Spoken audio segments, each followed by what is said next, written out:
Section 4.5, page 3. Now we're going to look at example 3 to read the question.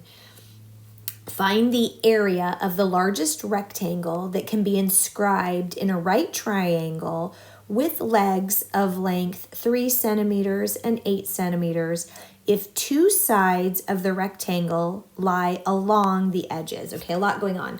So we want to find area. So we're going to get some answer like 25, I don't know, but it's going to be the largest rectangle that can be inside of a right triangle. So remember, a right triangle has got a 90-degree corner in it. Now, when it says right triangle with legs of 3 and 8 centimeters, they're referring to the legs of the triangle. Obviously, if they were referring to the legs of the rectangle, A, we don't call them legs, and B, then there'd be no problem to solve for. They just gave us the answer. And because it says the two sides of the rectangle lie along the edge, obviously, if we were to try to put the rectangle somewhere in the middle like this along the hypotenuse, it wouldn't have two of its sides on the edge. So this visual is really the only way we can go. We're going to dump our rectangle, whether it was tall and skinny or, short and fat. I don't know what word I want to use for that. Down here. So this is what we want to find. What is the area of this red shaded region? Well, here's what we're going to do. We want the area with the largest rectangle. So I've gone ahead and drawn my rectangle over here. And the area of an XY rectangle is just X times Y.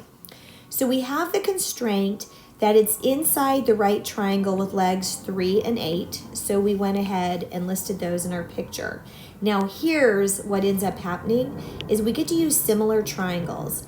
The rectangle is going to cause us to have this interior bottom right triangle that I've kind of expanded up here. So the big triangle itself, we're going to think of it as height over base. So I have 8 over 3.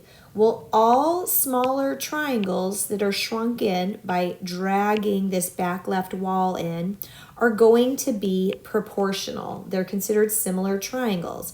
They're going to have a height and a base ratio that's the same.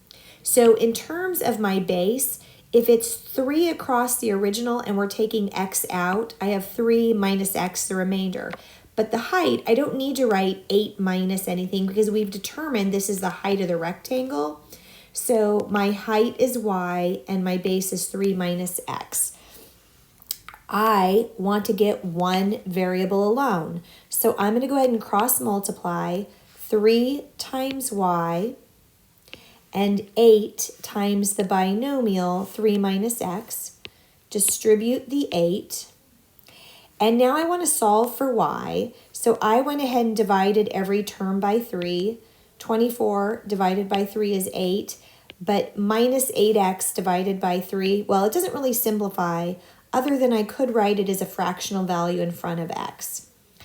I am now ready to take my area function, which I wish to maximize, right? I want the largest rectangle, and where y is, I can put the simplified binomial and distribute my x. I now have something I can optimize. We find those critical numbers by taking the derivative. The derivative of 8x is just 8, minus 8/3 x squared is really just minus 16/3 x. And I set it equal to 0. Because I just have a single x and it's not to an exponent, I'm going to go ahead and add the 16/3 x to the right. I'm going to multiply both sides by the reciprocal so that I just have 1 in front of x squared. And that's going to give me either 24/16, or really if I just divided 8 into 16, 3/2. So this should be the side of the rectangle with largest area, but let's go ahead and confirm that. Remember, I'm going to use the second derivative test.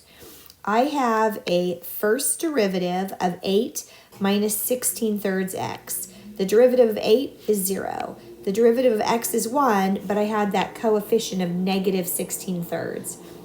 When I plug my critical number into my second derivative, although there's nowhere to actually plug it, it's okay because I still have an output. It's a negative output, which is concave down. And concave down shapes have maximums. We're maximizing area. So I have verified that 1.5 or 3/2 gives me my maximum area. But remember, we got to watch out. What does the question ask? It asks us to find the area.